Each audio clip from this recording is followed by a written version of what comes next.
Hi, folks. Hopefully that audio is coming through now. Good evening, everyone. Thank you again for your interest and for attending today's course information session. We'll be providing you with an overview and some insight into the Bachelor of Psychology and Counselling here at the Ken Miller Institute. My name is Mung. I'm the Academic Registrar and Head Student Services here.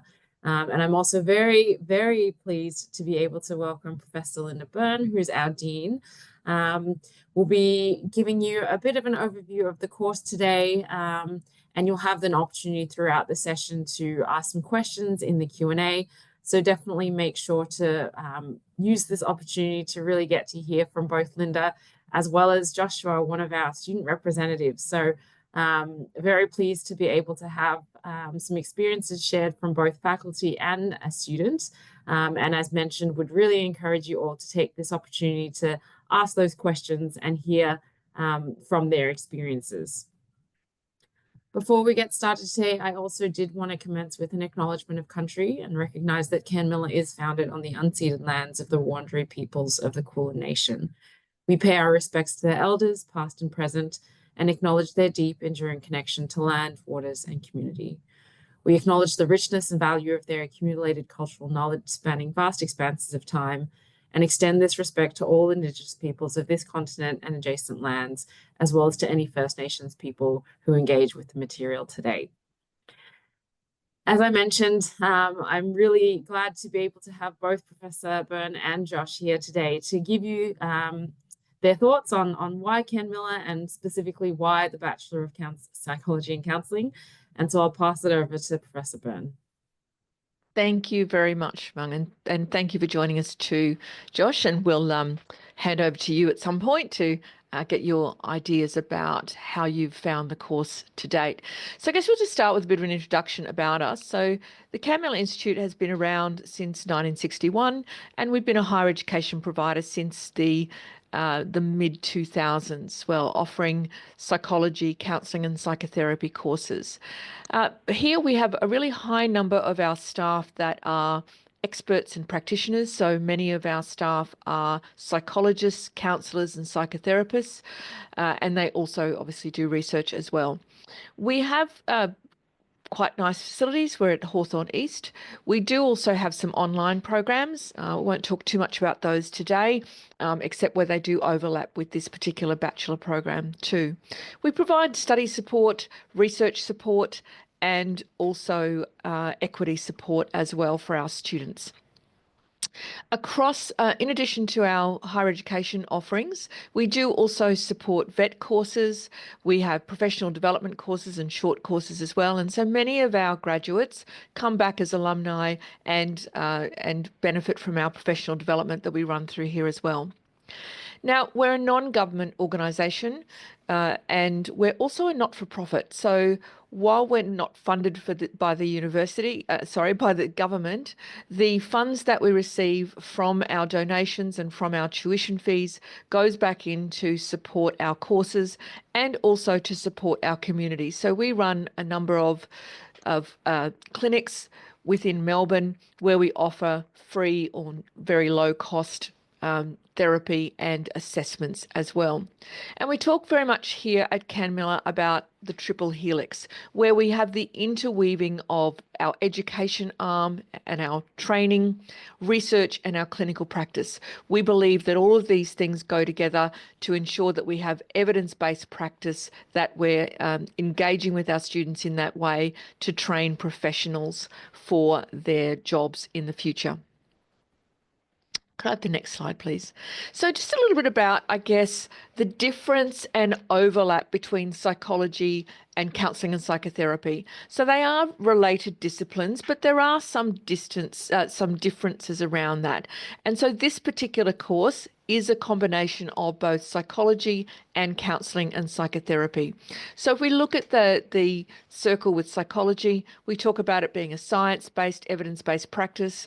For the treatment of mental health disorders, we utilise things like psychometric testing, which then informs our treatment planning.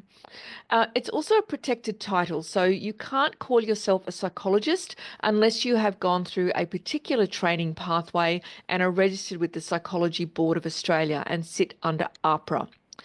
Currently, it's a minimum of 6 years of study and training that can be, and we'll walk through some of those particular pathways later on. Counselling and psychotherapy, it's more a reflective-based practice. It's often used for support for specific issues, say around relationships, addiction, family or interpersonal issues. It's also the opportunity for long-term transformational work. While that's certainly possible in psychological therapy as well, it's far less common, where interventions tend to be briefer. Counselling and psychotherapy also have a person-centered focus, which is aligned with listening and reflection. Now, obviously, listening and reflection is very important in the practice of psychology as well, but we talk about counselling and psychotherapy being more person-centered. In regards to the training pathways there, we also look at the experience of people coming into our courses, and then it's a 3-year study pathway at the undergraduate level. There are also postgraduate training pathways in counselling and psychotherapy as well.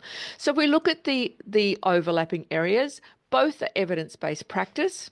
Psychology draws from counselling and certainly use counselling skills, and both are needed and are in demand. And so the marrying of these two areas produces a course which is somewhat unique in the market and gives our graduates a number of skills that other people that are looking at working in the mental health workforce won't necessarily have. Our philosophy in the course is that the Bachelor of Psychology and Counselling will train you to be a holistic practitioner, where you'll be thinking about the whole of the person and how they sit within their psychosocial environment as well. We have a scientist practitioner model, which will train you in the scientific method. So how knowledge is developed, you'll understand about the theories that underlie the skills that you're going to acquire. You'll learn how to analyse and synthesise information and how to interpret information as well. The reflexive practitioner model, which is where the counselling subjects sit, will train you in reflexivity and critical analysis, and also relational and ethical awareness. And we believe that the combination of these two training models, combined with an experiential approach, so putting what you learn into action, helps you become a skilled practitioner. And this is where our course probably differs from a lot of, for example, undergraduate courses in psychology, in that we have a large number of the units within the course that are very practical based. So who does it suit? Well, I think it suits people that are passionate about understanding about people, are passionate about working with others, and are coming with that understanding of themselves and how they would like to help others in terms of their mental health issues. The things that you'll learn about assessment, case conceptualization, person-centered counselling. You'll learn about different therapeutic approaches, which are things like acceptance and commitment therapy and cognitive behaviour therapy. We also will be teaching students about risk assessment. You'll develop soft skills like problem-solving skills and research skills, public speaking skills. Certainly problem-solving skills and statistical analysis form part of this. Stats is an important part of psychology. Some people get a bit worried about doing stats when they come into these programs, thinking that, they might not have been so strong at maths in school. But the stats that you learn are very interwoven into the practice of psychology, and you're taught a lot about why you're learning about the statistics and how they actually apply in practice. So it's quite different from, say, maths that you'll be learning at school. Critical thinking skills and writing skills are very important.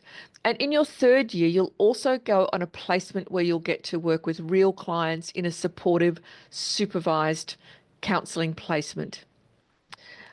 We like to understand, sorry, go on. Yes. Sorry, Linda, go ahead. No, you say.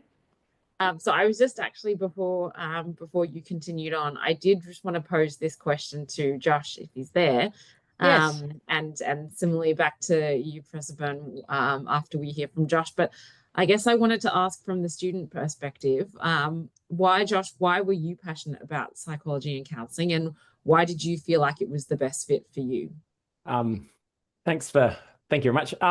So I started psychology at another university that was more um, academically focused, and the reason why I chose Ken Miller is because it marries just what Linda was saying. Was it marries the person-centered approach of which is a person-centered approach of psychotherapy and counseling with psychology, and what I really am really passionate about at Ken Miller is that it's not just an academic understanding. Is that the lecturers, all of the counseling lecturers have vast experience counseling. Almost all of the psychology lecturers also have vast experience in actually being a psychologist. So there are academic parts of psychology and there are therapeutic parts of psychology, and there are multiple pathways to go.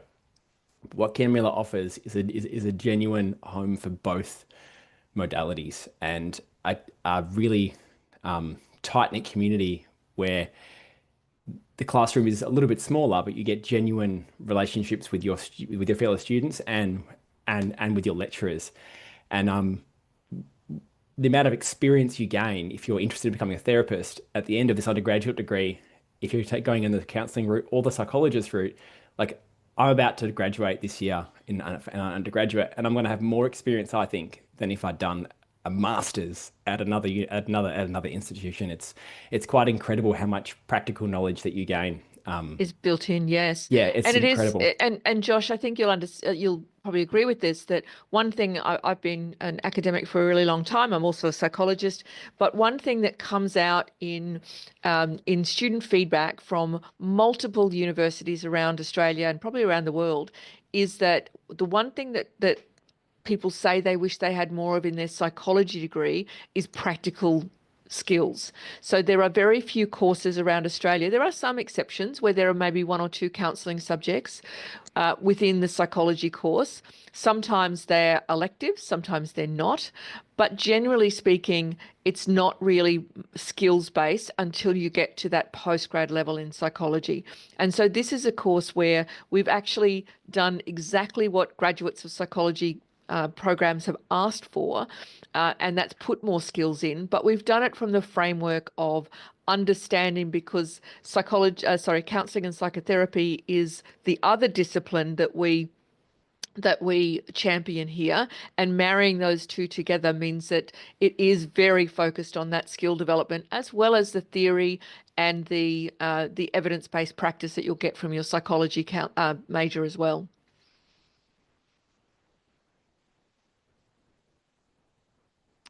Okay, so I think that I can talk to some of this. Josh has already spoken to it, but I might get him to talk a little bit more about that as well. In terms of life on campus, I might get Josh to talk about that in a minute, what a day in the life is like here on a campus, and maybe what he's experienced in terms of the Can Miller culture. I can talk about that, but I think that hearing it from a staff member is very different from someone who experiences it as a student. Uh, as I said, some of the points of difference, we do have this inclusive science practitioner model that also blends in the reflective practitioner models of professional practice. We have a counselling placement that gets you job ready. The course is APAC accredited, which means that if you choose to follow a psychology pathway, that you can. So if you want to go on to honours and then postgrad, we're currently undergoing ACA accreditation at the moment. We have had graduates of this program that have applied for PACFA accreditation based on their training as well, and that's been granted too. So even though we don't currently have PACFA accreditation, and that's because accreditation standards, accreditation their processes were paused in 2024 because they came out with some new standards. And so institutes all around Australia are currently looking at the new standards and applying for those new standards, which have changed quite substantially. So it's not going to inhibit people that are coming out of this course. It's just something to know that there's a bit of an extra step once you get out if you're going to register with PACFA. But I wonder, Josh, if you could talk a little bit about how you've found the Can Miller culture. I know you've talked about it, and maybe a little bit about what a day in the life of a student here is like. Thanks, Linda. Um, so as a general rule, you come into university, you come into Ken Miller 2 to 3 days a week. Life on campus is rather cozy.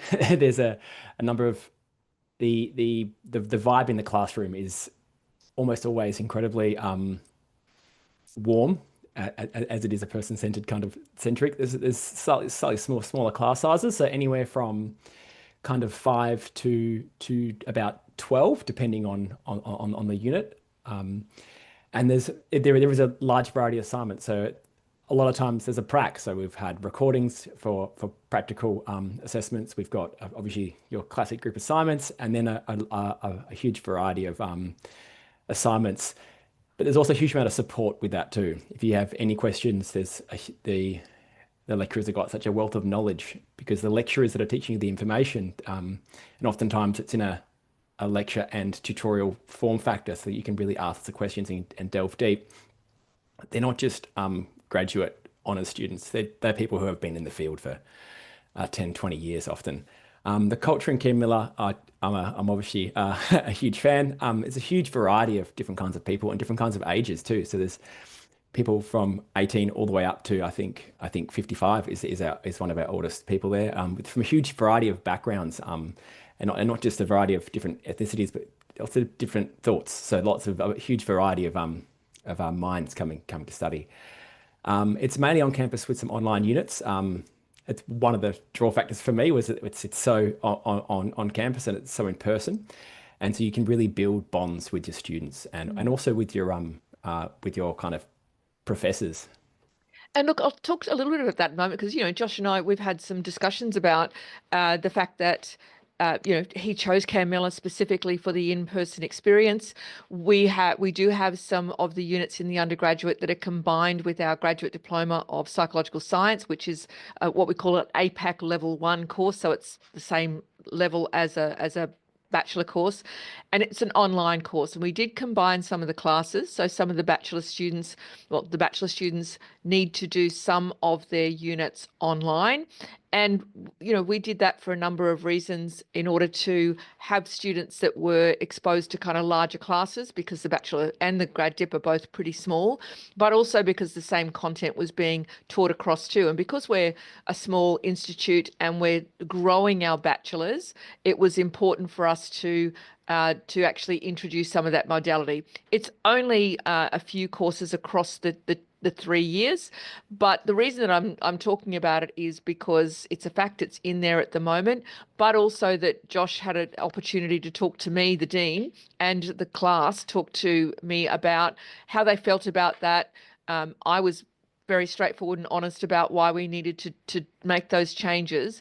But here you get the opportunity to actually participate in that kind of decision making and hear from me as the dean about why we might make decisions. And we do take the feedback of students incredibly seriously, and they are part of that decision making process here.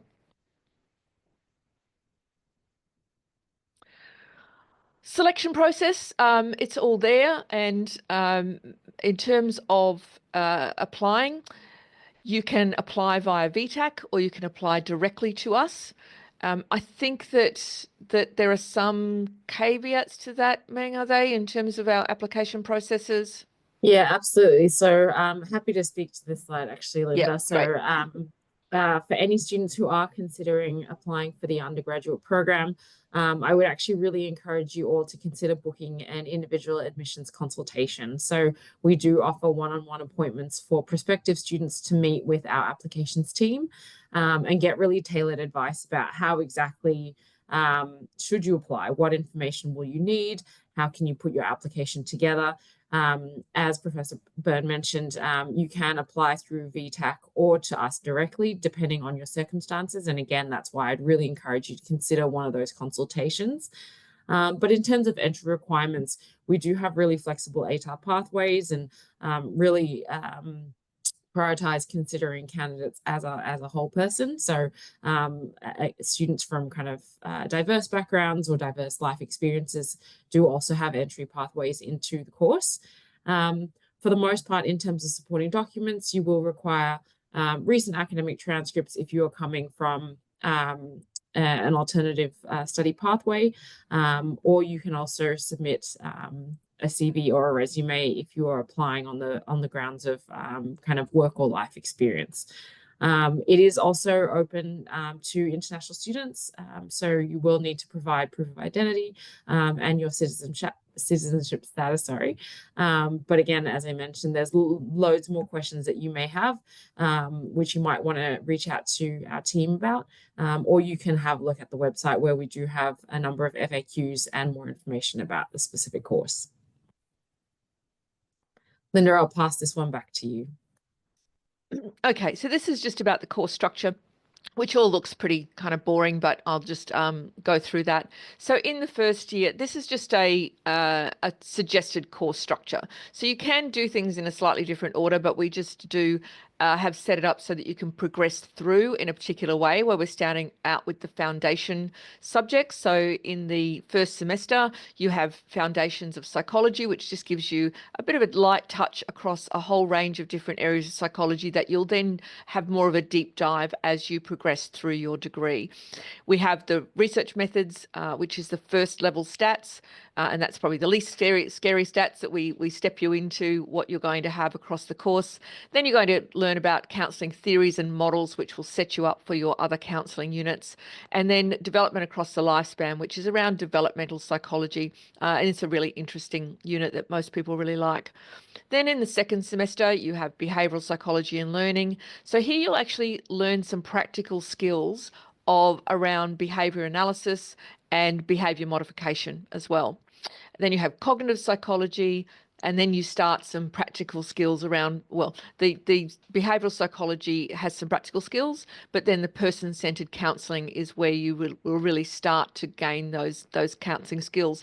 And that can be a little bit scary when you start that. I actually remember when I was doing my undergraduate course about 100 years ago, I didn't do counselling until my third year, and I found it really quite confronting to sort of sit opposite someone and to, you know, practice active listening.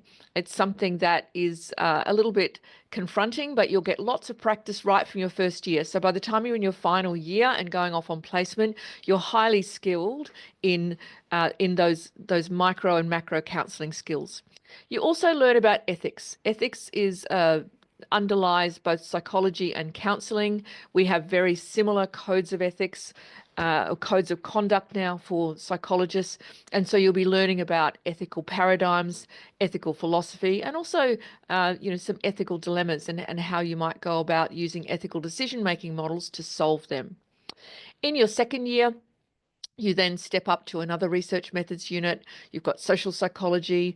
You'll learn a little bit about cognitive behavior therapy. So these are the standard therapies that the basic therapies you'll learn for psychology.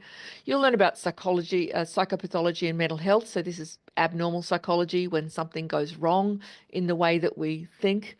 And then in the second semester, you have organizational behavior. You learn about personality theories. And then we have some more practical courses around group facilitation, learning how you actually run groups, and assessment processes, which once again are fundamental to underlying both psychology and counselling. And then in your final year, you're going to be learning about some specifics of counselling. So counselling children academics, yeah, we need counselling too, children and adolescents, trauma-informed practice, and then we prepare you for counselling placement. And then we also stick in another research methods one in there amongst all of that counselling practice that you're going to have in third year. And in the final part of the year, you do a research capstone unit. You're going to do neuroscience, interdisciplinary approaches to mental health, and you have a counselling placement. So it's a pretty busy time, but a really interesting one that has a really broad range of experiences, assessments, and training experiences that you'll have. So what happens afterwards? Well, as always, there's further study pathways. So if you choose to go on and become a psychologist, you need, as the very next step, to do a Bachelor of Psychology Honours, which is a one-year program. Or you might decide that you like counselling and psychotherapy so much that you want to step up into our graduate diploma and our Masters of Counselling and Psychotherapy. Career opportunities include things like human services role. These are coming straight out of the bachelor's after the 3-year degree, counselling jobs, because you've had 3 years of training in statistics, things like data analysis is also an option, research assistant, and things like mental health support workers. These are places where lots of our graduates will end up. Before we move on to the next slide again, I'm going to Yes. pass it back to Josh and put you a little bit on the spot, but I'm curious from so when you first enrolled or first were considering the program, what were some of the study pathways or career opportunities that you were actually interested in? And out of curiosity, has that changed at all now that you've actually started the program? That's an interesting question. Thank you very much, Shima. I was really interested in psychology and counselling. I had an idea about counselling, but not much interaction with it. And I came in with the idea of being a clinical psychologist, and I've kind of shifted between professional psychologist, counselling, and doing a PhD. But really passionate about about the human mind and psychology and counselling. They're all trying to do kind of the same thing, get at what makes us tick from different directions.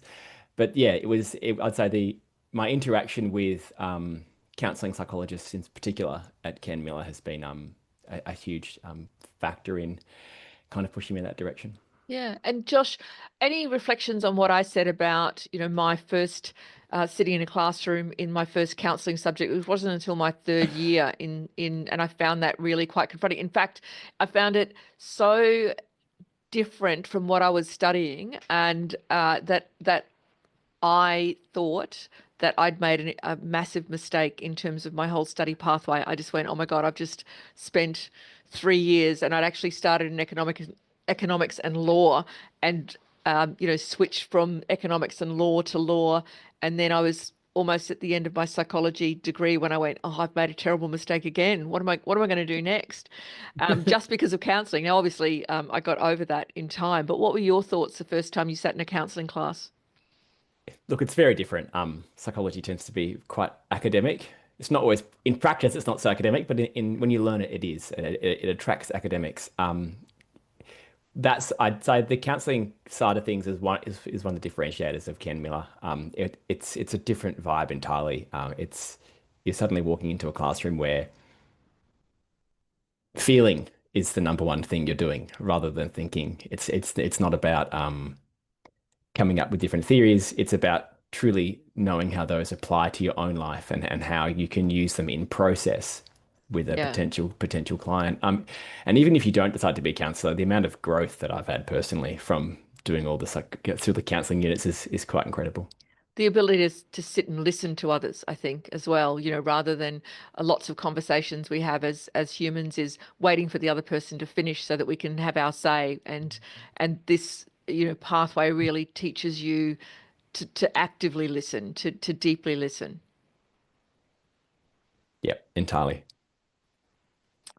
Okay, some more practical things. We talked about before student support. So we have international student support. We actually have specific activities for our international students as well, workshops. Sometimes we have outings, don't we? Especially during orientation week.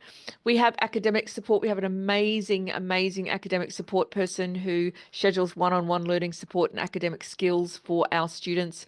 And we have a learning equity officer as well who can help with modifying the reasonable adjustments and making sure that students have things like learning access plans in place if they're experiencing a variety of circumstances that might warrant having that extra support.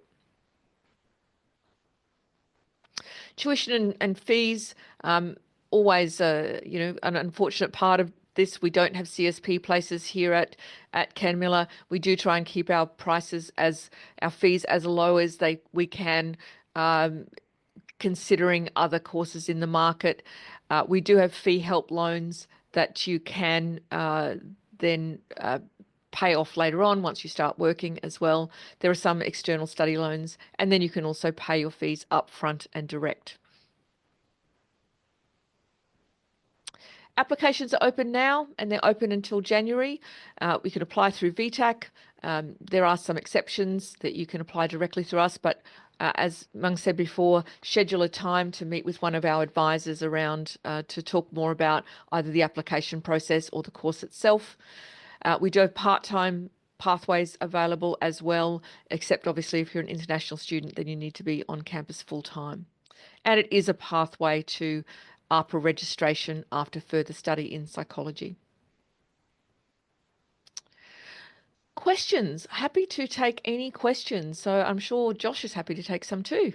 Yeah, so I just wanted to thank again Professor Byrne and Josh for your insights and for sharing kind of some of that really personal experience as well. I can say for myself, if I were a student, I think it's so, or sorry, a prospective student, it's so valuable to really hear directly from faculty and students about what exactly makes this course the one you might want to consider. So I do really want to thank you both again for kind of your comments and your insights. We've had a couple of questions come throughout the presentation. And again, for any folks who are here today, this is your chance to kind of pop things through. So please do make sure to use the Q&A. But to get us started, and I might direct this one, well, really, I would direct this one first, Josh, to yourself, but Professor Byrne, if you have any advice as a faculty as well, it'd be interesting to hear. But there's a question around how do you, Josh, currently as a student balance study and work? And Professor Byrne, what would your advice be to students in order to kind of maintain that balance? Look, I think it depends on your life circumstance. I've got the unenviable task of being a recent father, working and studying. It's always it's a tough thing to balance. I'd say that basically, one of the things that I found useful at Ken Miller is the scheduling. Historically has been made on over 3 days, and it's been incredibly useful because it means I can sign up to work 2 days a week and know that until the end of the course, probably those 2 days are super useful. So basically, having a structured work shifts. I had different jobs where I worked differently and didn't have set shifts. Having set shifts was super useful for me. And then I have to think about work. Planning out your when your assignments are all due. And I think the most important part of balancing it to me was making sure that I had time for myself and my family. That was huge. Yeah, I think that's a really important insight, Josh. It's always tricky, and it's going to be different for different people. Some people have a massive, amazing capacity to juggle all kinds of things, and it doesn't phase them. But I think it's when you're not considering the schedules and things like that, that it can suddenly get overwhelming when you have all your assessments due at the same time. Now, what we try and do is we work with our unit coordinators to ensure that you don't have that. If you have a full-time load, we spread out when those assessments are due, but it's making sure you're trying to keep up with those. And the key about that is just trying to ensure that every week you're engaging with that information and sort of asking yourself how you're going. If you're slipping behind, then understanding early enough so you can get those supports, whether that means an extension or talking to our learning support person, talking to your unit coordinator. And I think it'll sort of ebb and flow. We certainly try and schedule it so that in the bachelors, because there are so many units, it's hard to compress that to less than 3 days a week, but certainly to no more than 3, so that there is that time for work or family or those other things. Thanks. We've had another question come through inquiring about what the alternative pathways or recommendations would be for a mature age student. So particularly those who haven't had formal education studies in recent years or don't have a recent ATAR. Are there any, this I would direct to you, Professor Byrne, are there any pathway or bridging courses or other training opportunities that you would recommend people in that situation to consider just to best prepare themselves for this, for going back into formal study? Yes, I mean I think that life experience is kind of invaluable around that. I don't have, just because I'm not in this all the time, so I don't have our entry requirements specifically in front of us, Mung, in terms of for people that don't have any, that don't have sort of high school, but certainly, a TAFE course, a vet course can help to prepare that. We, in fact, have a diploma of counselling here at here at Canmilla, which is a 1-year diploma, and it allows people to get 2 units of the counselling and Bachelor of Counselling and Psychology as credit for that prior learning. So coming through a diploma vet pathway is one that is quite useful. Yeah. I was a mature student. I started studying at 30 after not even finishing year 12. So There you go. it's not as scary as you might think. And yeah, there's a lot of support. Kenmil is a really, really supportive place. ACA accreditation, I anticipate that won't take very long to actually get that through. In terms of impact, so for example, the fact that we don't currently have ACA accreditation or PACFA accreditation in relation to counselling doesn't stop someone who graduates from the course from becoming a counsellor, and doesn't stop them from applying themselves to ACA or PACFA for registration with them, because then you just have to show them the things that you've done, and then they assess you rather than the course. But once we have the course assessed, it just cuts out that step for you. We have our counselling and psychotherapy courses, the graduate certificate, graduate diploma, and masters are all accredited with both ACA and PACFA, and we don't anticipate any issues. The only reason that it's been stalled, our program's only been running for 3 years, and both ACA and PACFA, when you go through accreditation, they like the course to be up and running. And so it was always our intention to apply for accreditation last year. And unfortunately, both those agencies stopped their accreditation process around Australia because there are new national standards coming out. And so this is not something that affects graduates. It just means that instead of saying, I've come from an accredited course, you then take your transcripts and your experience and say, I've done this at that course. Can I be registered with you? But yes, it will be through before anyone from the new intake is finishing. So that's what I'd predict, that we'll have ACA accreditation next year. Thanks, folks. And I am just going to remind you all that there's one last chance to pop through any questions that you might have. But while we wait for any last minute requests, I might pose one of my own to Josh, both you and Professor Byrne, which is just, if you think back to when you were first, or Josh, for you, when you think back to when you were first applying for the course to now, what would you have wanted to know? And that could be anything. It could be about putting your application together. It could be about preparing for your studies, making arrangements in your life to accommodate for study. What is something that you wish you would have known? Straight from the horse's mouth. And Professor Byrne, I would probably say the same or similar for you. What do you wish that any new student coming into particularly this undergraduate bachelor course, what do you wish they would know or be aware of? I'll let Josh go first. Great question. When I first signed up, the amount I'd grow, I suppose. Not that you can really. It's a hard one, because that's not really one you can't predict how much you're going to grow.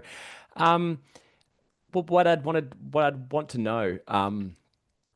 Look, I think knowing that the place I was going to was going to really care about my journey and my circumstances. I was a bit worried that I'd been to a previous institution, that I was going to head into another institution where I was more of a number than a person. And one of the things I would have really liked to know is that you're going to be treated as a human being, and your context, your life is really going to be taken into account.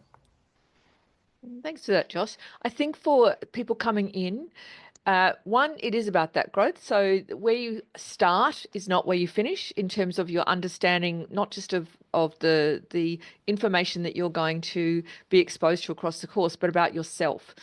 Coming into it, I think it depends where you're coming from, because I think that what I would say to someone who is coming directly from high school is a little bit different to someone who is entering as a mature age student. I think if you're a mature age student, then one thing I would say to you is to think about what is your level of understanding of yourself, and what's your capacity to keep asking yourself questions about yourself? You know, what kind of person you are, what are your own biases, what are you bringing into that? We're going to teach you that across the course anyway, but I think coming in and thinking about, why am I doing this? Because your reasons for doing it as a mature person are often very different to someone who's coming from out of high school. Out of high school, it might be because you're very interested in helping others, you're very interested in the human mind, the human brain, understanding what people are experiencing, but you're obviously coming from a place of less life experience. And so that will just naturally grow and change as you grow and change. So I think that the pathway is very different. But thinking about that, going, are there things that I'm really uncomfortable with when it comes to other people, working with others? How do I feel about diversity? You know, all of those things. How do I feel if I'm going to be sitting in a room with someone who's really different from me and they're going to be sharing things about their life? Counseling and psychotherapy and psychology, we're a really privileged profession, that we get to sit in a room and people tell us their deepest thoughts, you know, some most terrible things, some wonderful things, and we have to care for that information, respect that information, respect that person. And so understanding what it takes to sit with that information and hopefully be helpful to that other person in the room is important. So understanding a lot about yourself, you're going to learn about yourself across that, but that continual reflective practice is really important, I think. Why are you here? Why do you want to do this? Because it's not for everyone. If I could just make one final comment. On the back of that, Linda, this is what Ken Miller does. I'm only a student here, and I can't really speak for the faculty or anything, but Ken Miller does psychology and counselling. It's all they do. There are other places that do other things.